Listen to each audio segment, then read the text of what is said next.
I want to play a video that I found this morning about Kamala staging door knocks in Pennsylvania. Listen, don't shoot the messenger, okay? It just is what it is.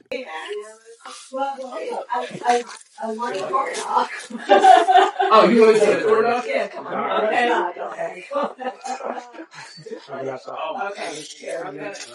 Add your hat on it. The Penn State game in front of 111,000 Milwaukee Saturday.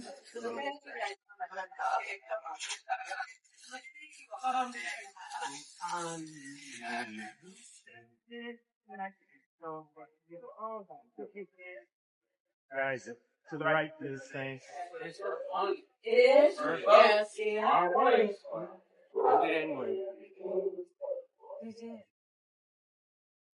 So that was the couple that we saw Kamala knock on their door last night.